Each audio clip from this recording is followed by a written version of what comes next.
Lorsque l'on veut commencer à communiquer avec ses guides d'âme, il y a 5 éléments clés à prendre en considération. Donc, avant de commencer, communiquer avec ses guides d'âme, ça veut dire qu'on veut aller parler avec ses guides dans le monde de l'invisible et être capable de capter leurs réponses. Et puis, les guides d'âme, ils ne sont pas dans un corps physique comme nous. Ils n'ont pas une voix comme nous. Donc, il faut être capable de capter l'invisible. Alors, la première chose qu'il faut savoir, c'est qu'il faut aiguiser son intuition et y faire confiance. Alors, je ne vais pas trop me pencher sur ce sujet-là parce que je l'ai déjà abordé dans ma première vidéo de la série Invisible Accessible en août dernier. Alors, je vous invite à aller regarder la vidéo si vous voulez avoir plus de détails sur comment faire confiance à son intuition. Par contre, j'aimerais vous rappeler que faire confiance à son intuition et la développer, tout ça consiste à être à l'affût de toutes les réponses, tous les messages que les guides peuvent nous envoyer par l'entremise de différents types de signes. Donc, comme les guides n'ont pas de corps physique, ils vont souvent utiliser les images, les chansons, des textes dans des livres. Ils vont utiliser, quand on marche dans la rue, des conversations que l'on entend. Aussi des choses qu'on voit dans les publicités. Donc, il y a quelque chose qui va vraiment venir nous frapper et on va comprendre que ça, c'est une réponse. Donc ça, c'est vraiment la base, c'est de faire confiance à ses intuitions et de ne pas se dire qu'on est en train d'inventer tout ça. Donc si c'est quelque chose qui résonne beaucoup pour nous et qui vient répondre à une question qu'on a demandé à nos guides précédemment, eh bien, c'est bel et bien un signe que l'on reçoit, un message, une réponse que l'on reçoit. Alors voilà. Là maintenant, les 3 prochains éléments de base que je vais vous présenter, ils sont pas mal tous imbriqués les uns dans les autres, mais j'y vais, disons, pour les débutants, du plus facile au plus difficile. Alors pour quelqu'un qui est débutant, qui n'a jamais parlé à ses guides, jamais médité rien, je dirais que le deuxième élément à observer, à pratiquer, c'est de pratiquer la pleine conscience. Alors, la pleine conscience, c'est d'être totalement dans le moment présent, c'est de porter toute son attention dans le moment présent et de le faire avec ouverture et sans jugement. Et des façons de le faire, des exercices très simples, très populaires, ce sont des exercices de respiration. Vous pouvez aller voir sur le web, YouTube, il y en a plein de suggérés. Et puis, ça peut être aussi d'être dans la pleine conscience pendant qu'on fait des tâches quotidiennes, la cuisine, et aussi quand on a fini de faire la cuisine, ça peut être quand on apprécie un repas, de l'apprécier en pleine conscience en se concentrant sur nos 5 sens, en prenant notre temps. Même chose si on va faire une balade en nature, on se concentre sur nos 5 sens et puis là, on est totalement dans la présence et dans la pleine conscience. Et ça, ce que ça permet, c'est que ça nous permet de se connecter à nous-mêmes et de se connecter à notre environnement. Et c'est comme un prélude à ce qu'il faut faire pour communiquer avec ses guides. Et puis, ça nous permet aussi de mieux capter les signes et les messages parce que ce que l'on veut, quand on communique avec les guides, c'est de se créer un canal de communication. Et puis, si on est trop dans le brouhaha du quotidien, de nos pensées incessantes, on ne peut pas percevoir les signes. Donc, juste être dans le moment présent, de ne pas penser à ce qui est arrivé hier, une chicane qu'on a eue, ou dans le futur, oh mon Dieu, j'angoisse, j'ai un examen, par exemple. Là, ça fait en sorte que c'est sûr qu'on ne peut pas capter les messages des guides parce que le cerveau, là, c'est comme le petit hamster dans sa roulette, là, il se fait trop aller. On n'a pas le vide nécessaire pour libérer le canal de communication. Donc, c'était le deuxième élément. Troisième élément qui est beaucoup imbriqué dans la pleine conscience, c'est de prendre conscience de son ego. Et puis, pour ceux et celles qui ne sont pas familières avec l'ego, pour moi, l'ego, je le vois comme un petit gobelin, ou on peut dire un petit diablotin. C'est toujours les pensées qui viennent nous dire « Oh non, mais t'es pas capable, t'es pas bonne, t'es pas beau, ça sert à rien, tu y arriveras jamais. » C'est aussi, le gobelin, il aime le drame, donc il va aller s'imaginer plein de scénarios qui n'existent même pas, où est-ce qu'il y a plein de situations dramatiques. Et il va aussi, c'est toujours moi contre les autres. Hein? L'ego, quand il s'empare de nous, c'est toujours moi j'ai raison, les autres ont tort, moi je suis toujours mieux, puis on va raconter des histoires en disant tu sais pas ce que l'autre a fait, mais moi j'ai fait la bonne chose, blablabla. Ça, c'est pas nous, ça, c'est notre ego. Notre ego, il aime ça, puis plus qu'on est dans des pensées incessantes comme ça, plus que notre ego grossit. Donc, prendre conscience de son ego, ça peut être aussi simple que commencer à avoir une pensée négative et puis arrêter puis se dire j'ai une pensée négative, j'en ai pas du tout de besoin.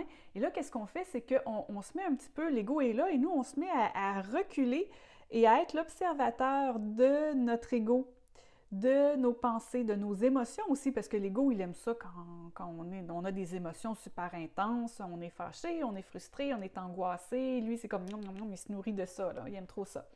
Donc c'est super important de prendre conscience de son ego. Qu'est-ce que ça permet, ça? C'est que, en plus d'être observateur de nos pensées, ça nous permet de réduire le nombre de pensées incessantes, d'émotions, et puis ça vient purifier ce canal de communication avec les guides dont je parlais. Parce que nous, on est dans le monde physique, les guides sont dans le monde de l'invisible. Il faut comme créer cette possibilité de communiquer avec eux. Et puis, eux, je les vois beaucoup, là. Imaginez-vous, là, vous êtes un parent monoparental.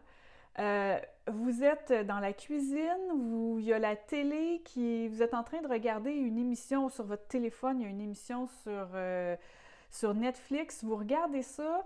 En même temps, il y a des enfants qui se chicanent dans le salon. Il y en a deux qui se chicanent dans le salon.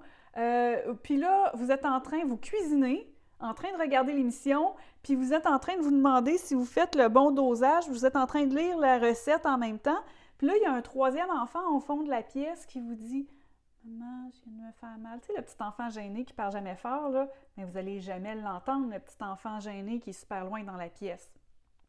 Mais là, imaginez-vous, les guides d'âme, ils n'ont même pas de corps physique, puis ils sont dans le monde de l'invisible. Alors, si vous voulez l'entendre, il faut comme enlever toutes les distractions, tout ce qui fait du bruit dans notre mental et dans la vie aussi. C'est sûr que c'est mieux quand on fait nos exercices de pleine conscience, de respiration, de méditation, si on peut arriver à les faire dans un silence relatif. Je veux dire, moi, je suis une maman, donc je sais que ce n'est pas toujours possible d'avoir le silence complet. Ça fait aussi partie de la pratique. Mais quand on débute, quand on veut vraiment là, leur parler, se faire une séance, là, on s'organise avec conjoints, voisins, amis, pour qu'on soit seul, idéalement dans la maison ou du moins dans une pièce un peu plus isolée. Donc voilà, c'est ce que je voulais dire sur l'ego, prendre conscience de son ego. Et là maintenant, j'arrive à la partie super importante dont je parle tout le temps, c'est la méditation. Il faut méditer, on ne peut pas s'en sauver. Si vous êtes débutant, je vous dirais de commencer, pas vous en mettre trop sur les épaules, commencer par 3 ou 5 minutes par jour. 3 à 5 minutes, à mon humble avis, c'est pas assez pour avoir une communication solide avec les guides, mais c'est un départ pour être capable de se rendre à 15-20 minutes par jour, ou du moins 15-20 minutes avant d'avoir une séance où est-ce qu'on leur parle. Pour vraiment venir se connecter à nous et ouvrir ce canal-là et s'assurer qu'il est vide, qu'il n'est pas parasité.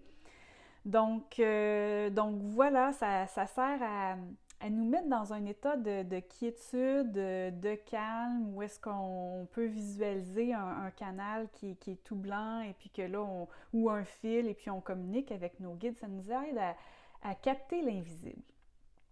Et puis, j'ai déjà donné plusieurs astuces sur comment méditer, différentes techniques pour méditer, pour aller communiquer avec les guides. J'ai aussi parlé dans ma vidéo sur la méditation. Elle date de septembre, si vous voulez aller voir.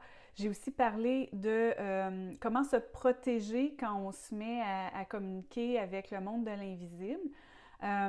Donc voilà, j'ai parlé de protection de base, si vous voulez aller voir. Donc voilà pour la méditation. Par contre, être tout seul dans une pièce et puis parler à des guides qui sont dans l'invisible comme ça, au début, on se sent un peu tout nu. On ne sait pas trop où aller. Donc, mon cinquième outil de base, en fait, c'est de trouver son moyen, sa technique, son outil qui va résonner avec nous, qui va venir nous aider. Et on va aller chercher des outils sur le plan terrestre, dans le 3D comme on appelle. Alors, des outils qui sont faciles. Si on veut des réponses oui ou non, on peut toujours utiliser le pendule. Le pendule peut venir nous donner de l'assurance. Hein. Vous pouvez regarder des vidéos, on regarde s'il tourne d'un côté c'est oui, de l'autre côté c'est non. Par contre, c'est pas là qu'on va avoir les super guidances qui vont nous aider pour nous développer sur le plan personnel, spirituel. Donc, il faut juste faire attention là-dessus. Pour moi, je trouve que c'est bon de temps en temps quand on veut avoir une confirmation, une validation. Mon outil chouchou, vous le savez, c'est les cartes oracles. J'adore les cartes oracles, même si maintenant je suis capable de canaliser sans rien et puis d'aller dans mes archives akashiques. Je termine toujours avec des cartes oracles. J'aime tellement ça. Ça vient chercher le côté artistique et le côté ludique aussi, que j'aime beaucoup, beaucoup. Et puis, si vous voulez, je pourrais faire une vidéo qui explique comment fonctionnent les cartes oracles. C'est une façon là, de faire des piges de cartes oracles, de poser des questions ouvertes à nos guides et puis de voir c'est quoi leur guidance sur un problème qu'on a, un questionnement. Qu'est-ce que j'ai besoin de savoir en ce moment? Comment est-ce que je peux améliorer X aspect de ma vie?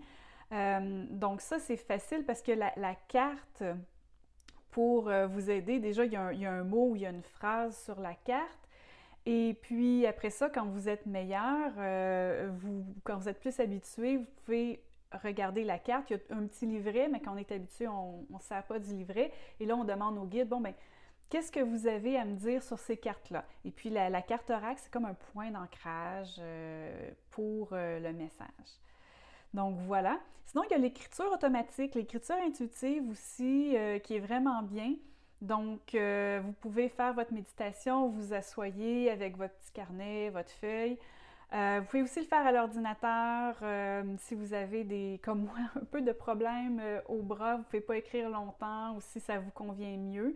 Il y en a qui disent que les guides aiment beaucoup mieux quand c'est à l'écrit. Peut-être certains guides, c'est comme ça, mais j'ai aussi entendu des histoires de personnes qui ont eu des communications très, très fortes en communiquant à l'ordinateur, même que ça a déclenché de la clairaudience chez eux. Donc, moi, je vous dirais de faire vos tests.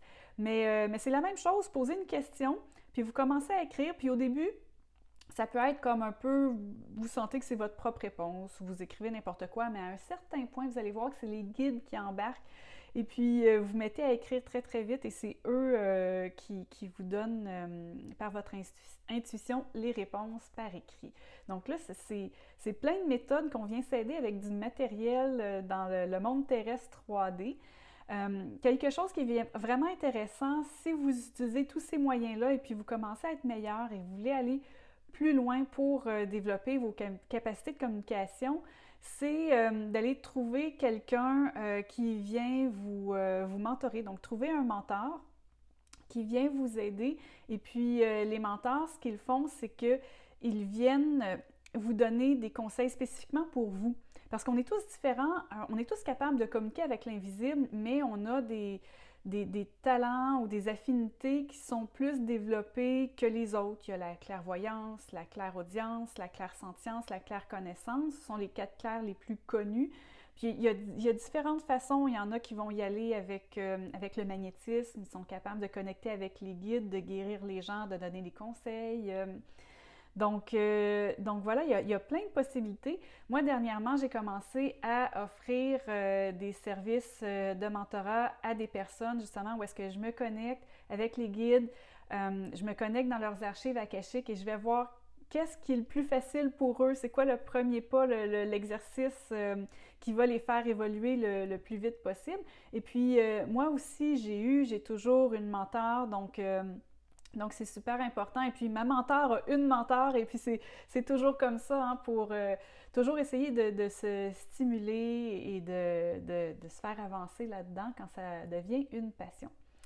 Alors voilà, c'était mes conseils qui, je ne l'ai pas dit, mais en fait, c'est une de mes abonnées sur Instagram qui m'a posé cette question-là. Est-ce qu'on peut avoir des back-to-school tips, des conseils pour revenir un peu à la base de comment est-ce qu'on fait quand on est débutant puis on veut commencer à communiquer avec nos guides. Alors voilà, puis si vous voulez partager d'autres techniques que vous utilisez, si vous voulez me partager tout ça, vous êtes les bienvenus à m'écrire en commentaire. Merci beaucoup. Bye bye.